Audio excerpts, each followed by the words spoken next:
그럼 우리 말씀과 순종으로 하나님을 향하여 하나님 앞에 또 서겠습니다. 오늘 우리들에게 주시는 하나님의 말씀은 예레미야 6장 16절로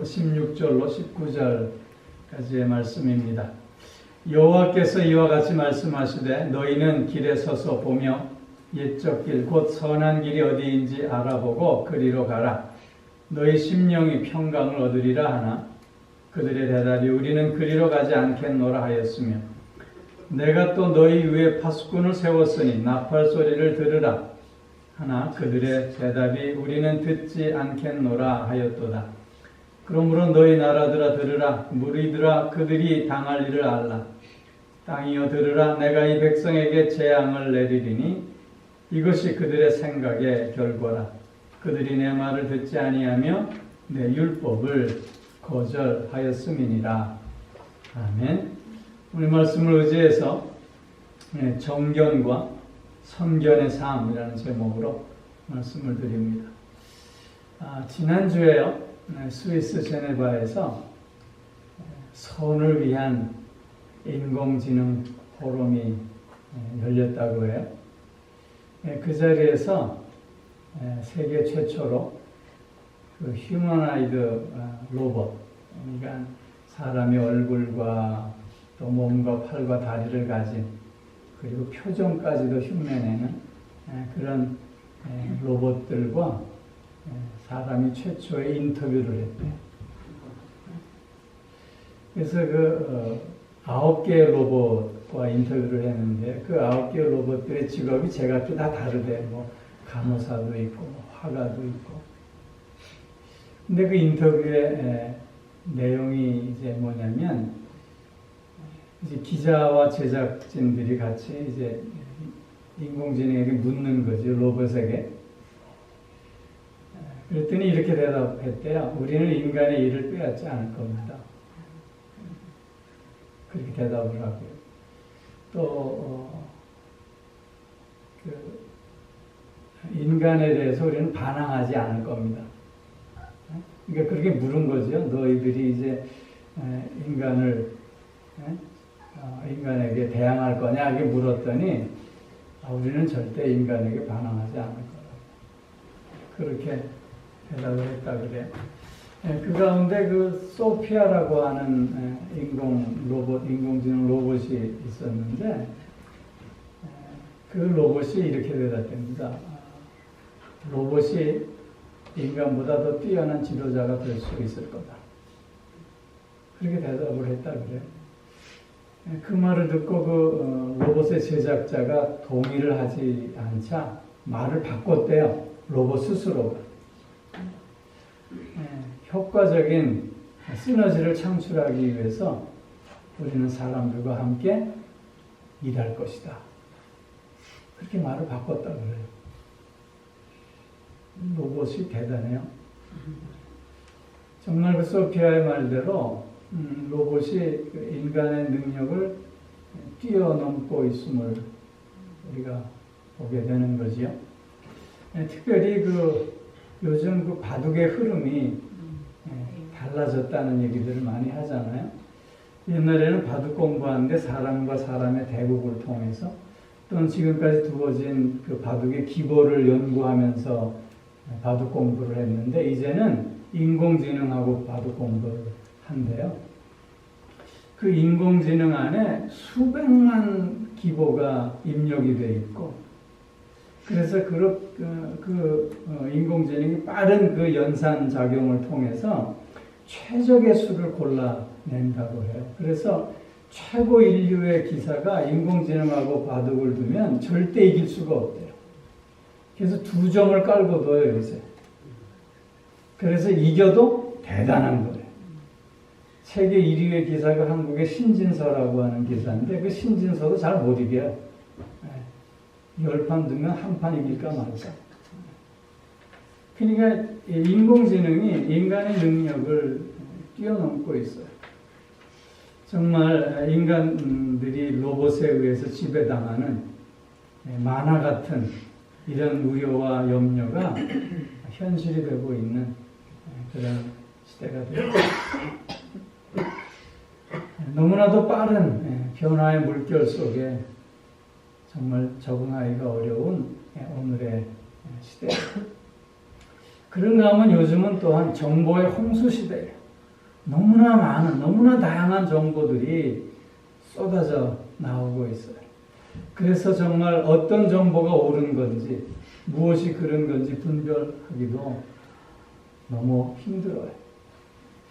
그런가 하면 우리 인간들의 성향이 내가 관심이 있는 분야에만 집중하게 되고, 그래서 그것만 보려고 해요. 또 내가 듣고 싶고 내가 보고 싶은 것만 찾아서 듣고 보려고 하는 성향들이 있어요. 그러다 보니까 더욱더 인간의 삶이 편향되어지고 왜곡되어지는 위험에 노출되어 있다고 하는 거죠. 이런 급작한 변화의 시대에 또한 너무나도 혼란스럽고 너무나도 왜곡된 삶을 살 수 있는 이런 우려의 그 심각한 현실 속에서 정말 필요한 것은 세상을 바로 보는 성견의 능력과 또한 그 성견의 능력 가운데서 세상을 미리 보는 정견의 능력과 세상을 미리 보는 선견의 능력이 요구되어진다고 하는 거죠. 바로 보고 미리 보지 않으면 어떤 삶을 살고 있는지도 모른 채 그냥 세상에 휩쓸려 가고 마는 그런 위기 속에 우리가 놓여져 있다고 하는 겁니다. 오늘 본문 16절에서도 보면 이런 말씀이 있어요. 너희는 길에 서서 보며 옛적 길, 곧 선한 길이 어디인지 알아보고 그리로 가라. 즉 어느 것이 옳은 길인지 너희가 살펴볼 수 있어야 한다는 거예요. 길에 일단 멈추어 서서 어느 길이 선한 길인지, 어느 길이 생명의 길인지, 어느 길이 진리의 길인지 살펴볼 수 있어야 되고 자세히 조사할 수 있어야 되고 그 다음에 판단하고 행동할 수 있어야 한다는 거예요. 즉 바른 길을 찾지 못하게 되면 그 삶은 죽음에 이르는 삶이 될 수밖에 없음을 오늘 본문은 강조하고 있는 거예요. 오늘 우리가 함께 읽은 이 본문의 배경을 살펴보면 북왕국 이스라엘이 하나님의 심판으로 말미암아 멸망당했음에도 불구하고 남왕국 유다는 아직도 정신을 차리지 못하고 하나님을 멀리하며 자신들의 욕심만을 채우는 죄된 삶을 계속하고 있었어요. 그들은 예루살렘 성전이 우리 가운데 건재하는 한 우리는 결코 망할 수 없다고 하는 이런 헛된 맹신 속에서 하나님 앞에 제사를 드리기에는 열심이었지만 그러나 하나님 앞에 순종하는 삶에는 관심이 없었어요. 그들은 물질을 추구하는 삶을 살았고 자신의 쾌락을 탐하는 삶을 살고 있었어요. 그러면서도 그것이 잘못된 길임을 알지 못했다는 거예요. 이에 하나님께서는 예레미야 선지자를 통해서 그들의 죄악을 지금 지적하고 있는 거예요. 너희들이 멈추어 서서 바른 길을 찾을 수 있어야 된다. 너희들이 지금까지 살아온 삶이 어떤 삶인가를 돌아보면서 회개하고 하나님 앞에 돌아올 수 있어야 된다. 그렇지 않으면 재앙이 있고 하나님의 심판이 있을 것이다. 예레미야 선지자를 통해서 강력히 권면하고 있는 것. 그러나 이러한 선지자의 말씀에 저들은 들으려고 하지 않았어요. 그죠? 자기가 하고 싶은 대로 그런 삶을 살고 있었던 거예요. 오늘 그 모습이 본문의 모습이에요. 특별히 당시의 이스라엘에는 거짓 선지자들이 활개치고 있었어요. 그들은 하나님의 뜻과 전혀 상관없는 자들이었지만 그러나 사람들이 듣고자 하는 말로 사람들을 현혹하고 있었죠. 걱정하지 말아라. 우리는 평안할 것이다. 그렇게 사람들에게 외치면서 오히려 하나님의 진리와 생명의 말씀을 외치는 예레미야를 사람들이 미워하고 핍박하도록 유도했던 거죠. 그래서 저들은 하나님의 길에서 어긋나는 삶을 살고 있던 거죠. 정결을 갖는다는 것, 세상을 바로 보는 능력을 갖는다고 하는 것은 오늘 본문에서도 있는 것처럼 16절에 옛적 길, 곧 선한 길을 찾을 수 있어야 한다는 거예요. 옛적 길. 물론 옛날 일이 다 선한 일은 아니겠지요. 그러나 그 옛날 일의 그 선한 길을 찾아서 그 길을 따라갈 수 있어야 함을 강조하고 있는 거예요. 다시 말씀드리면 역사를 통해서 우리는 교훈을 얻을 수 있어야 함을 강조하고 있는 거예요. 특별히 이스라엘 백성들은 하나님께서 이스라엘을 지금까지 어떻게 인도해 주셨는가를 보다 분명히 인식하고 그런 하나님의 섭리와 하나님의 인도하심 앞에 순종을 결단해야만 했던 민족이었습니다. 왜 아브라함이 믿음의 조상이 될 수 있었는가? 하나님은 모세를 통해서 어떻게 이스라엘 백성들을 출애굽하고 젖과 꿀이 흐르는 가나안 땅에 들어가게 하셨는가? 왜 사울은 제사보다 순종이 낫다는 말을 들어야만 했을까? 왜 다윗은 하나님의 마음에 합한 자가 될 수 있었던 것일까? 왜 북왕국 이스라엘은 심판을 받아 멸망당할 수밖에 없었을까? 이런 것들에 대해서 이스라엘 백성들은 지금 교훈을 얻을 수 있어야만 했다는 거죠. 그런데 저들은 옛적 길, 즉 그 옛날의 선한 길을 찾고 그 길을 따라가기보다는 오히려 악한 길을 답습하고 있는 어리석은 그리고 죄된 모습을 지금 보여주고 있는 거예요. 지금 이스라엘 백성들이 보여주고 있는 어리석은 모습을 몇 가지 찾아보면 첫 번째로는 목적과 수단을 뒤바꾸고 있었다고 하는 거예요. 예루살렘 성전, 그것은 이스라엘 백성들이 하나님 앞에 더 가까이 나아가기 위한 하나님께서 주신 수단이었어요. 그런데 이스라엘 백성들은 그 성전을 목적화했어요. 그 성전을 우상화했던 거예요. 성전만 있으면 우리는 안전할 것이다. 이렇게 맹신하고 있었던 거지. 그러면서 저들은 그 하나님의 뜻에 관심을 전혀 가지려고 하지 않았던 거예요. 성전만 있다면 어떤 삶을 살아도 상관없는 것이 아니냐, 이런 그릇된 생각을 갖고 있었던 것이죠. 그들은 여호와의 이름을 늘 즐겨 불렀지만 그러나 저들은 자기의 욕심을 채우는 수단으로 삼았던 거예요. 저들은 여호와를 섬긴다고 늘 자랑했지만 그러나 자기의 영광을 드러내기 위한 수단으로 삼고 말았던 거예요.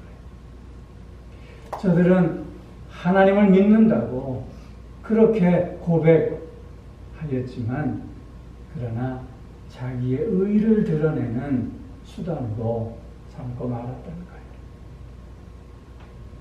이처럼 목적과 수단이 뒤바뀌어 버리자 저들은 죄악에 빠질 수밖에 없었고 그 결과 옳은 길이 무엇인지 찾을 수가 없게 되었던 거예요. 우리의 삶도 마찬가지입니다. 하나님만이 나의 유일한 목적이 될 때 우리는 세상을 바로 볼 수 있는 정견의 능력을 가질 수 있게 되는 거예요.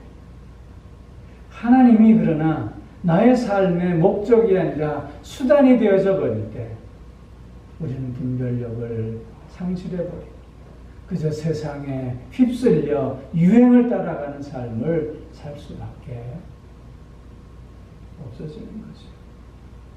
하나님이 나의 유일한 목적임을 다시 한번 결단하는 우리가 꼭 되어줄 수 있어야 할 것입니다. 믿음이 있노라고 하면서 그러나 그 믿음이 하나님을 향한 믿음이 아니라 나를 향한 믿음이라면 우리는 회개할 수 있어요. 하나님 앞에 열심으로 봉사한다고 하면서 하나님의 영광을 위한 봉사가 아니라 나의 이름을 드러내기 위한 봉사라면 우리는 다시 한번 하나님 앞에 머리 숙일 수 있어야 해요. 하나님은 결코 수단이 되실 수 없어요. 하나님은 우리의 삶의 유일한 목적이 되어야 하고 우리가 그렇게 하나님만을 유일한 목적으로 삼고 살 때 우리는 세상을 바로 보는 정견의 능력을 가진 자로 오늘을 살 수 있게 되는 것입니다. 이스라엘 백성들이 잘못하고 있는 또 하나의 일은 일과 사랑을 뒤바꿔 버린 거예요. 그들은 하나님 앞에 제사하기에 열심이었어요. 그리고 하나님 앞에 값진 것을 드러내는 것을 즐거워했어요. 그러나 그 안에는 사랑이 담겨있지 않았어요. 나름대로 율법을 지킨다고 저들은 노력했지만 그러나 그 안에 사랑이 없었다고 하는 거예요. 하나님이 우리를 부르신 것은 일을 하게 하시기 위해서 부르신 것이 아니라 사랑하며 그 사랑을 알게 하시기 위해서 부르셨다고 하는 거예요.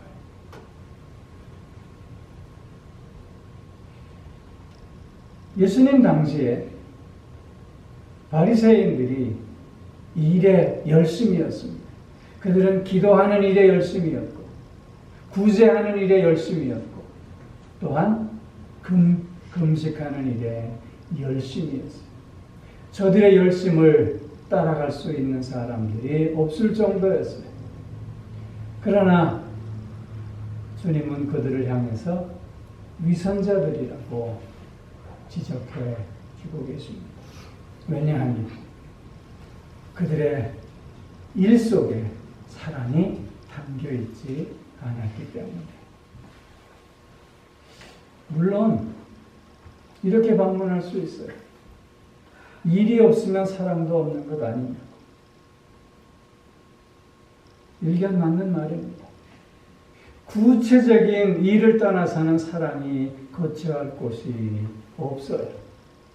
그러나 중요한 것은 사랑이 일을 낳는 것이지 일이 사랑을 낳는 것이 아니라고 하는 것입니다.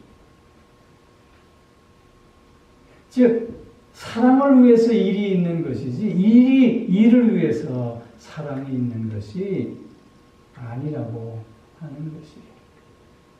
하나님은 일에 함께 하시는 것이 아니라 사랑 실현되어지는 곳에 함께 하시는 것입니다.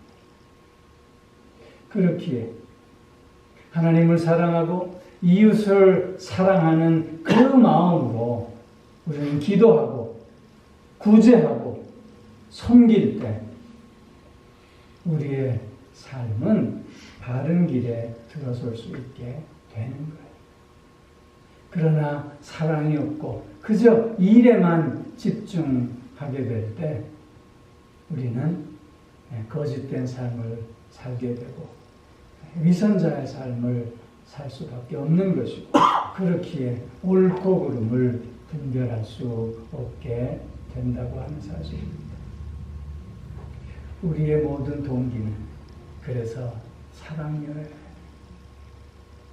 일 중심의 사람이 아니라 사랑 중심의 삶을 살 수 있어야 하는 우리가 되어져야 한다는 거예요. 주님을 사랑하고 이웃을 사랑하는 그 사랑이 또한 정견의 능력을 갖는 열쇠가 됨을 기억할 수 있어야 하는 것입니다. 한 가지 더, 당시 유대민족이 잘못하고 있었던 것은 하나님의 말씀을 들으려고 하지 않았다는 거예요. 오늘 17절 말씀에서 보면 너희 위에 파수꾼을 세웠으니 나팔 소리를 들으라 하니 그들의 대답이 우리는 듣지 않겠노라. 19절 말씀을 보십시오. 내가 이 백성에게 재앙을 내리니 이것이 그들의 생각의 결과라. 그들이 내 말을 듣지 아니하며 내 율법을 거절하였습니다. 선지자의 외침을 들으려고 하지 않았다는 거예요. 하나님의 말씀을 들으려고 하지 않았다는 거예요. 왜냐하면 지금이 좋다는 거죠. 거짓 선지자들의 말에 현혹되어서 오히려 그 말을 거절하고 마는 거예요. 파수꾼은 전쟁의 위험을 알리는 역할을 하는 자들이잖아요. 하나님의 심판을 전하는 파수꾼의 소리를 저들은 들으려고 하지 않았어요. 왜? 그것이 거짓된 말로 생각했다는 거예요. 우리 안에 전쟁이 일어날 수 없다는 거죠. 그 말을 들을 필요가 없다는 거예요. 하나님의 말씀을 들으려고 하지 않자 자신의 생각과 자신의 욕망을 따르는 삶을 살 수밖에 없었던 것이죠. 그렇게 저들은 시대를 분별할 수 없었던 거예요. 하나님의 말씀을 듣는 것이 중요해요. 왜냐하면 하나님은 말씀을 통해서 오늘도 이 시대를 다스리시고 계시기 때문인 것이죠. 말씀을 들을 수 있어야 돼요. 그 말씀 앞에 순종하려고 하는 우리의 자세와 결단이 요구되어지는 거예요. 말씀을 듣는 자가 세상을 바로 보는 정견의 능력을 갖게 됨을 우리는 또한 기억할 수 있어야 하는 거예요. 선견의 능력이라고 하는 것은 이런 정견의 능력 속에서 세상을 미리 보는 거예요. 즉 어떤 길이 평안의 길이고 어떤 길이 재앙과 멸망의 길인가를 미리 볼 수 있는 능력이 바로 선견의 길인 거예요. 좁은 길과 넓은 길이 있어요. 좁은 길은 좁고 협착해요. 넓은 길은 곧고 편안한 길이에요. 그럼에도 불구하고 우리는 좁은 길을 택해요. 왜냐하면 그 길의 끝이 진리고 생명이 있기 때문임을 미리 보기 때문인 것이죠. 넓은 길은 지금 편하지만 그러나 그 길은 죽음의 길이요 멸망의 길임을 우리는 미리 볼 수 있기 때문인 것이죠. 그러나 그 길을 정견의 능력 가운데 볼 수 없다면 어느 누가 지금 좁은 길을 택하겠습니까? 어느 누가 쉽고 편안한 길이 있는데 고통의 길을, 고난의 길을 택할 수 있겠느냐 하는 것입니다. 몽골 초원에서 자라는 들꽃은요, 다른 지역의 들꽃보다 훨씬 더 아름답고 그 향기가 진하다고 해요. 그 이유가 있대요. 그 이유는 생존의 몸부림이래요. 그 몽골 초원의 거센 바람 앞에서 그렇게 아름답고 그렇게 향기가 진하지 않으면 벌과 나비를 불러올 수 없다는 거예요.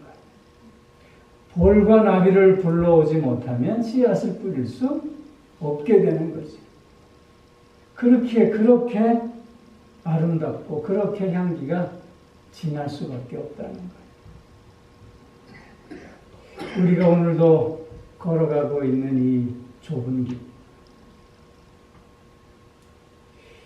오늘도 그 길이 힘들고 어렵고 또한 고난의 길이라 한다 할지라도, 그러나 그 길의 끝은 아름다움이 있고 더 진한 향기로움이 있음을 보기에 우리는 오늘도 그 길이 옳은 길임을 고백하며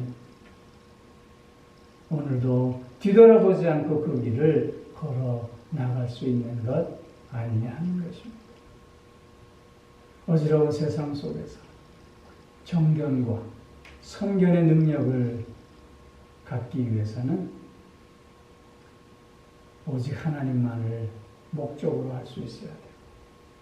오직 사랑을 동기로 삼을 수 있어야 할 뿐만 아니라 하나님의 말씀 앞에 나 자신을 다 내려놓고 맡기며 순종하는 삶을 살 수 있어야 하는 것이지. 그래서 그 길의 오름을 통해서 진한 아름다움과 향기를 더욱더 드러내는 우리 모두가 꼭 되어져야 할 줄로 믿습니다. 기도하겠습니다. 사랑의 아버지 하나님, 어지러우고 혼란스러운 세상 속에서 정경과 성견의 능력을 더욱더 갖출 수 있기를 소원합니다. 무엇이 바른 길이고 무엇이 우리가 걸어가야 하는 길이고 어떤 삶을 살아야 할 것인가를 그래서 하나님 앞에 온전히 결단하며 그래서 그 길로 나아가기를 소원합니다. 오직 하나님만을 더욱더 목적으로 삼는 우리가 되게 하여 주시고 오직 사랑만이 우리의 모든 행동의 동기가 될 수 있게 하여 주시옵소서. 늘 귀를 열고 마음을 열고 하나님의 말씀을 듣고 바르게 응답하는 우리가 되어질 수 있게 하여 주셔서 아무리 세상이 어지럽고 혼란스럽다 할지라도 옳은 길을 찾고 또한 그 길의 끝이 생명임을, 그 길의 끝이 진리임을, 그 길의 끝이 아름다움임을 미리 바라보며 힘있게 오늘도 그 길을 걸어가는 우리가 꼭 되어질 수 있게 하여 주시옵소서. 그래서 오늘을 더욱더 힘있게 하시고 강하게 하시고 담대할 수 있게 하여 주시옵소서. 감사드리며 우리 주 예수 그리스도의 이름으로 기도하옵나이다. 아멘. 이제는 우리 주 예수 그리스도의 은혜와 하나님 아버지의 무한하신 사랑하심과 성령의 교통하시며 인도하시며 또한 내주하시며 복주심의 역사가 정견과 선견의 능력으로 오늘을 살아 오직 하나님께만 영광 돌리겠노라. 다시금 소원하며 결단하는 사랑하는 성도들과 그 가정과 하시는 모든 일들 위해 이제로부터 영원토록 함께 하옵시기를 간절히 축원하옵나이다. 아멘.